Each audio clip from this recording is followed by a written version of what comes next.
আয়ারল্যান্ডের কাউন্টি ওয়াটারফোর্ডে দাঁড়িয়ে আছে প্রায় ২০০ বছরের পুরনো স্ট্যানক্যালি ক্যাসল। শহরের কোলাহল থেকে দূরে বিশাল জমির মাঝখানে এটি ঐতিহাসিক দুর্গ। সামনে শুধু ঘন সবুজ আর ব্ল্যাক ওয়াটার নদীর স্রোত। কিন্তু এই নির্জন দুর্গের ইতিহাসে এমন এক গল্প আছে যেখানে নাকি লুকিয়েছিল হত্যার ফাঁদ। আর আজ সেই রহস্যময় দুর্গের মালিক বিশ্বের অন্যতম ধনী প্রযুক্তি উদ্যোক্তা মার্ক জাকারবার্গ। স্ত্রী প্রিসিলা চ্যানকে নিয়ে সম্প্রতি গোপন চুক্তিতে দুর্গটি কিনেছেন জাকারবার্গ।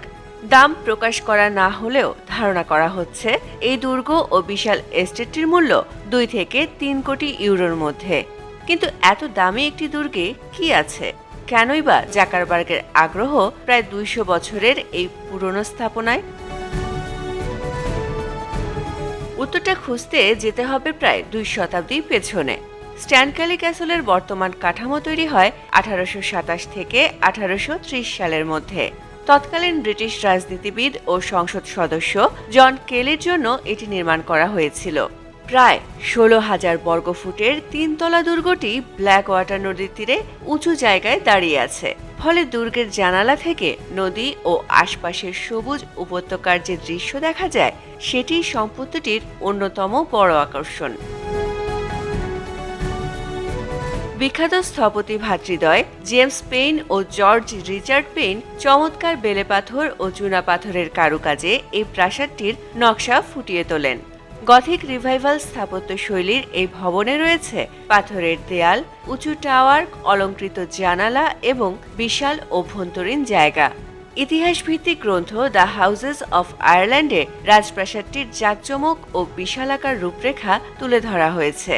বইটির লেখকের বর্ণনায় দুর্গটি এতটাই বিশালাকার ও বিলাসবহুল যে এর ভেতরে রান্নাঘর থেকে মূল ডাইনিং রুমে পৌঁছাতেই একজন মানুষকে গড়ে প্রায় ৪.৫ মিনিট হেঁটে যেতে হয়। বর্তমান দুর্গের আগেও এই এলাকায় ছিল পুরনো একটি দুর্গ। স্থানীয় ইতিহাস ও লোককথায় সেই পুরনো স্থাপনার সঙ্গে জড়িয়ে আছে রহস্যময় মার্ডার হোল, অর্থাৎ এমন এক হত্যা ফাঁদের গল্প যেখানে দুর্গের ভেতর থেকেই অনুপ্রবেশকারীদের ওপর হামলা করা যেত বলে প্রচলিত আছে। অবশ্য এর অনেকটাই লোককথা ও স্থানীয় ইতিহাসের অংশ, কিন্তু এমন গল্পই শতাব্দী পেরিয়ে দুর্গটির রহস্য আরও বাড়িয়ে দিয়েছে। আর এই ইতিহাসের মাঝেই গত ২৫ বছর ধরে দুর্গটির ব্যাপক সংস্কার করেছেন আগের মালিক মাইকেল ও জিয়ান কার্লা অ্যালেন বাকলে। এখন সেই সংরক্ষিত ঐতিহাসিক সম্পত্তির নতুন মালিক জাকারবার্গ পরিবার। কিন্তু আয়ারল্যান্ডে কেন ঠিকানা গড়লেন জাকারবার্গ? স্ট্যানক্যালি ক্যাসল জাকারবার্গ পরিবারের স্থায়ী বাসস্থান হচ্ছে না, তারা যুক্তরাষ্ট্রেই থাকবেন।